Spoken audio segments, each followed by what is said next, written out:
All right, so this is an alpha view of an app I'm developing uh, for studying the Bible. So on this main home screen, you'll see a few different buttons. We've got the Bible, which is going, going to go into detail here in a second.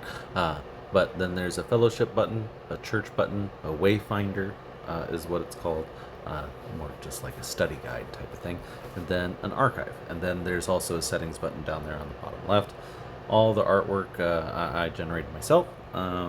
So going into kind of easy details, settings, really boring. I still need to remodify how it looks, but you can go in and kind of modify all the different things that you're wanting to kind of change how the calculations work. And I'll talk about the theory. The objective of this app is to allow users to educate themselves on the Bible in different passages with some study guide material that is already pre-constructed and helps users dig deeper into their faith. So in the Bible section, it opens up a Bible navigator. I've kept the user interface fairly simplistic, and as you dig into the different areas, as you can see, we've got the Old Testament and the New Testament. So let's check out the Old Testament. Right now, I haven't completely populated all of the questions for all of the different Bible books and different chapters, but ultimately the goal is to kind of fill out the content as I go through. And if you keep digging down, you can kind of see, you can then go down to the different questions, asking about Abraham and Isaac, and finally down to the bottom layer. Once you dig into a chapter, you can see different thematic modules. These different thematic modules include foundations, which is meant to kind of drive questions that are more just understanding the base level of the scripture of that chapter. And then there's also application, so life application and practical Christian living. Then there's also history, which will compare historical context and events of the time relative to that particular point of the scripture, as well as a deeper theology with systematic study that digs into more ancient manuscripts and texts like the Dead Sea Scrolls and other types of documentation like that. Then there's also a pastoral thematic module, which is primarily geared towards seminary students, pastoral students wishing to not only deepen their faith, but also deepen their ministry and I can't even pronounce it. Discipleship. There we go. Improve that ability of theirs to how can they convey this message in a better way, type of questioning and content. There's also a canon layer, which primarily focuses on different historical textual documents and canon, how certain texts are accepted into canon or not, and things along those lines, as well as the final module, which is languages, which focuses primarily on languages and translation, Hebrew, Greek, Latin, relative to the English translations and that sort of thing.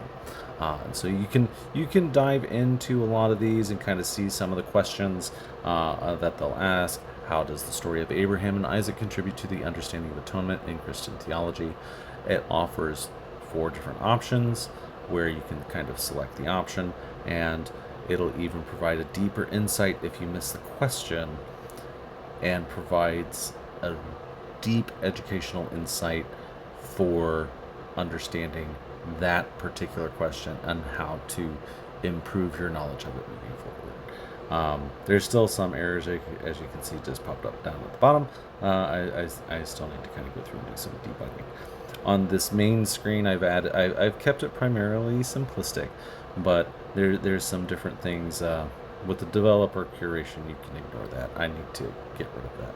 But you can kind of see a email button down at the bottom, where if you don't agree with the question, I do encourage, send me an email, let me know what your findings are. I even have it programmed so that when you click the email, it will pre-populate it with the question that you are wanting to communicate with me about.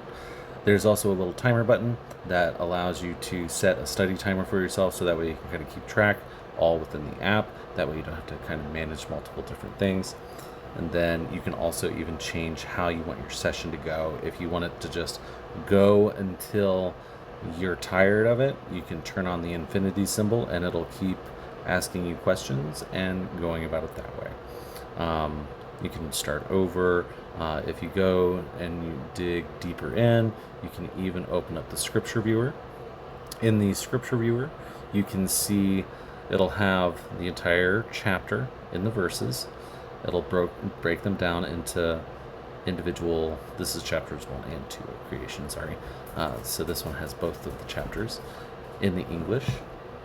And then if you're curious, or if you're doing deeper theological studies and wanting to compare languages, I've included different Bible translations to use.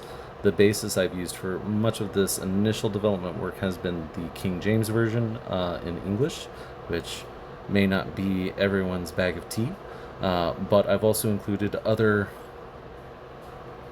languages as well, like the Mandarin version, or we can even include the Hebrew version, and you can see verse by verse in alignment.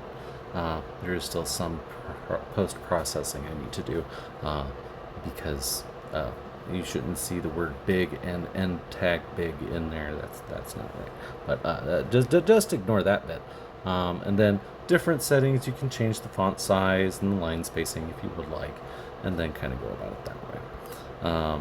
So the Bible feature here on the main screen is primarily meant for your ability to dig deeper into the Bible and understand it in various different thematic modules. And that's the main thing that I wanted to implement with this application, is to allow people to really have ease of access to the Bible and deepen their theology without having to juggle all these different books and all this other sort of stuff. I mean, if you're doing deep study, by all means, get all the books you can. But I wanted to offer a more simplistic approach. I guess simplistic is the wrong term.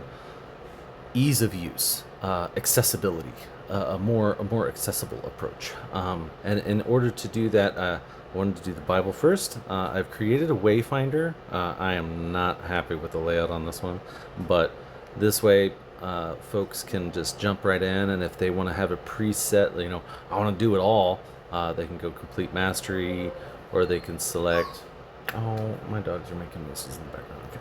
Or you can select different modules and just kind of go about it that way. If you want to custom select, you can select which ones you really want to focus on. It'll even give you a recent session history along those lines. If you want to do just a quick homework session, you just click it and it'll pull 5 questions for you to go do some studying. If you want to see what your timeline outlook looks like for the kind of study route that you selected, it's right there, all in its detail, and shows you what's going on. And the concept that's driving a lot of the algorithms behind these study guides is it's a spaced repetition model, which is backed by literature to help medical students use this to remember significant amounts of information. So the Bible is digging into each of the modules individually yourself. If you want to have a kind of a guided roadmap, then the Wayfinder is a good way to go. That way it kind of just presents it all to you, and eventually you'll digest it without even having to navigate it on your own. In the church section, I wanted to provide an overview of the variety of different denominations within Christianity. And all of these different denominations will have a variety of different tabs that show just like brief overview, when was it founded, it's kind of key identities and that sort of thing. I've kept this very objective.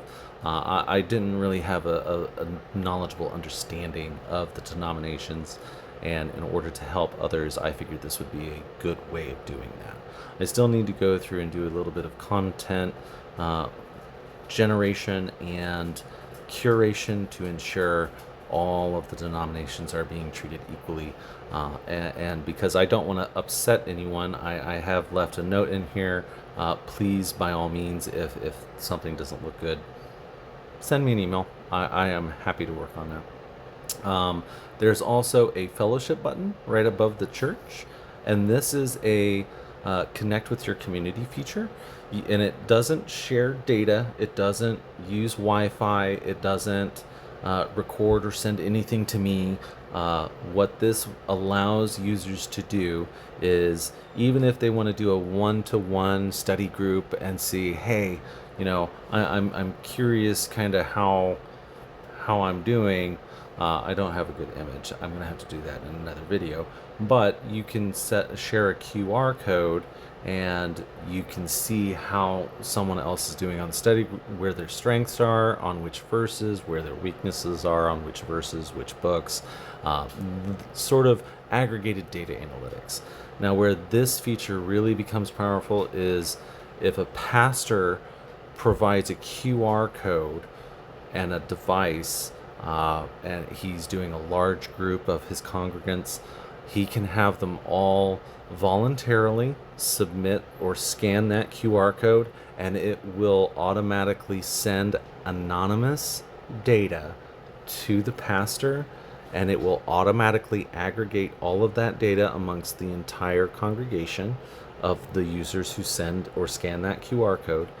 It will automatically aggregate the data and provide data analytics for the pastor, so that way he can understand, or the leader of the study group, not just a pastor, so that way they can understand these are the strong books and strong verses many of the congregants or members of the study group have been focusing on. And it also gives them the analytics for these books and these verses are the weak points, or these types of study questions are the weak points. I still need to kind of go through and kind of clean up this UI, but that's the general idea. Allowing or enabling people to have that kind of powerful data analytics with anonymous data reporting that is voluntary. They don't have to do it if they don't want to. And then the last feature I've instituted is this archive, which currently has 4 different types of sub application functionalities. One is just the scripture Bible reader. You can go through every single book of the Bible individually, each individual chapter. You can pull different languages that you want to compare.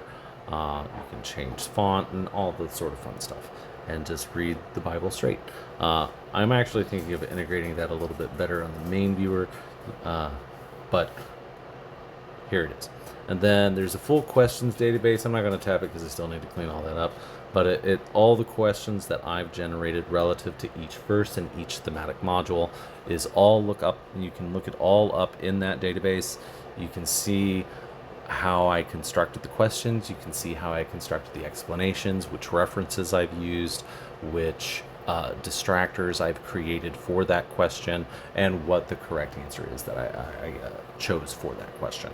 I've also included and I have to run through this a little bit better, but it's a cross-reference archive, so that way if you want to look up a particular verse or a particular type of tag, like human dignity or marriage foundation, it will help provide all the cross-reference information that can be aggregated based on that verse. And then there's also a manuscript viewer where you can go and you can look at the papyri, like the Dead Sea Scrolls, and what those writings contain. And I was originally going to download all the images because I'm a super geek, but looking at the amount of time that would have taken to do this on the initial release, I can't do that. But I can do the translation and get base text in there. But that is a run through of all of the features of the application. I'm aiming to have this wrapped up and initial release out by the end of 2025. Thank you for your time, and have a great day.